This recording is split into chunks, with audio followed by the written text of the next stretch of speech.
राजधानी पटना से 9 सीटें जा सकती है। अन्य पार्टियों की बात की जाए तो अन्य पार्टियों का पटना जिले में 1 सीट पर कब्जा हो सकता है। इसके बाद हम बिहार के अगले जिले सीतामढ़ी की बात करें तो सीतामढ़ी जिले में टोटल 8 विधानसभा की सीटें आती है, जिसमें एनडीए गठबंधन को 5 सीटों पर कब्जा होता हुआ दिखाई दे रहा है। इंडिया गठबंधन के खाते में सीतामढ़ी जिले से 3 सीटें जाती दिखाई दे रही है और अन्य पार्टियों का यहाँ पर सुपड़ा साफ होता हुआ नजर आ रहा है सट्टा बाजार की ताजा सर्वे के अनुसार।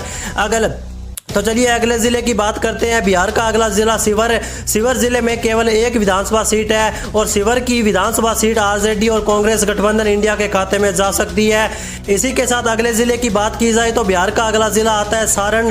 बिहार के सारण जिले में 10 विधानसभा की टोटल सीटें आजाद। तो इन 10 विधानसभा सीटों में ताजा ओपिनियन पोल सर्वे देख लेते हैं तो यहाँ पर एनडीए गठबंधन के खाते में सारण जिले से 3 सीटें जा सकती है और इंडिया गठबंधन के खाते में 7 सीटें जाने का यहाँ पर सट्टा बाजार ने अनुमान लगाया है। वहीं अन्य पार्टियों को यहां पर 0 सीटें मिल सकती है। अगले जिले की बात की जाए तो अगला जिला बिहार का आता है किशनगंज जिले में टोटल 4 विधानसभा सीटें हैं, जिसमें एनडीए गठबंधन का खाता नहीं खुल पा रहा है। एनडीए गठबंधन के खाते में 2 सीटें किशनगंज जिले से जा सकती है। वहीं अन्य पार्टियों की बात की जाए तो अन्य पार्टियों का किशनगंज जिले की 2 सीटों पर कब्जा हो सकता है। इसी के साथ अगले जिले की तरफ बढ़ लेते हैं तो अगला जिला बिहार का है जहानाबाद जिले में 5 विधानसभा की कुल सीटें आ जाती है।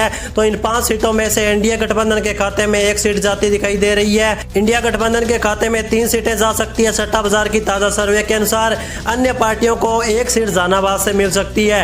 अब अगले जिले की बात की जाए तो इसी के साथ अगला जिला बिहार का आता है बक्सर जिले में टोटल 4 विधानसभा की सीटें आती है। तो इन 4 विधानसभा सीटों में ताजा ओपिनियन पोल सर्वे यहाँ से देख लेते हैं, जिसमें इंडिया गठबंधन के खाते में 2 सीटें जा सकती है।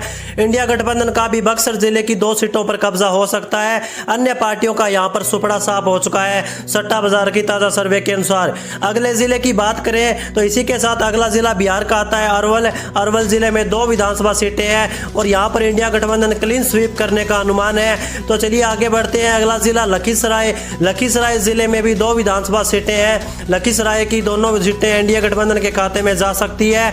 इंडिया गठबंधन और अन्य दलों का यहां पर खाता भी नहीं खुल रहा है सट्टा बाजार की ताजा सर्वे के अनुसार। इंडिया गठबंधन को यहां पर प्रचंड बहुमत हासिल होता हुआ दिखाई दे रहा है। इसी के साथ अगले जिले की बात करें तो बिहार का अगला जिला आता है मुजफ्फरपुर जिले में 11 विधानसभा की टोटल सीटें आती है। इन 11 विधानसभा सीटों में ताजा सर्वे ओपिनियन पोल यहां से देख लेते हैं तो इंडिया गठबंधन के खाते में यहां से 4 सीटें जा सकती है। इंडिया गठबंधन के खाते में मुजफ्फरपुर जिले से 7 सीटें जाने का अनुमान है। अन्य दलों की बात करें तो अन्य दल यहां पर भी अपना खाता नहीं खोल पा रहे हैं। तो चलिए आगे बढ़ते हैं। इसी के साथ अगला जिला बिहार का है मधेपुरा जिले में 4 विधान